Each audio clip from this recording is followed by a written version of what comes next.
Hi, I'm Chris Williams, the Director of Education here at Plaid Enterprises, and I'd like to share with you some brushstroke basics.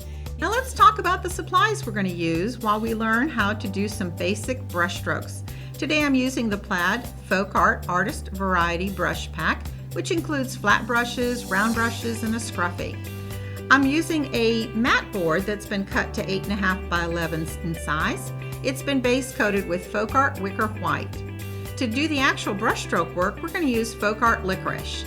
Now let's have some fun.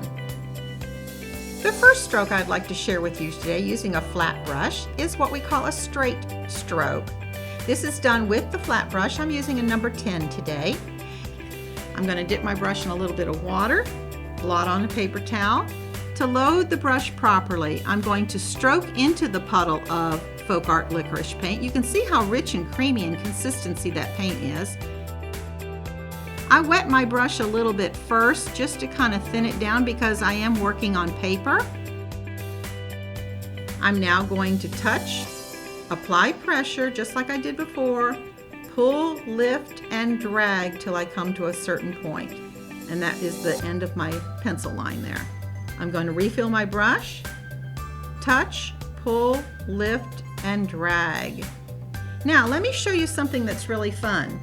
If you go to Plaid online and download our PDF of our basic brushstroke guide, you'll see here that you can practice several strokes directly on top of mine, or you can continue practicing within the lines that I'm showing here.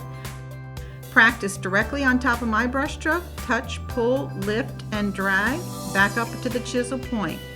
Touch, pull, lift, and drag, back up to the chisel point. If you choose not to practice your strokes directly on top of the printed paper, you can use a sheet of parchment paper or tracing paper and place that down on top of the practice guide. Load your brush up and practice a stroke directly on top of the practice guide with the parchment paper on top. The second stroke I'd like to share with you, still working with a flat brush, is called our Chisel Stroke. It's done straight up on the chisel of the brush while holding the brush straight up and down to the surface. I'm going to properly load my brush once more and then come directly over to my surface. I'm going to touch, pull, and drag. Touch, pull, drag. Feel free to download this practice guide using the flat brush and a chisel stroke. Again, you can practice directly on top of my strokes by using the chisel edge of the brush, holding the brush straight up and down to the stroke. You can practice directly over my strokes, or if you like, lay a sheet of tracing paper or artist's parchment paper directly on top, starting at the top and applying pressure, moving directly down on top of my strokes. It's as easy as that.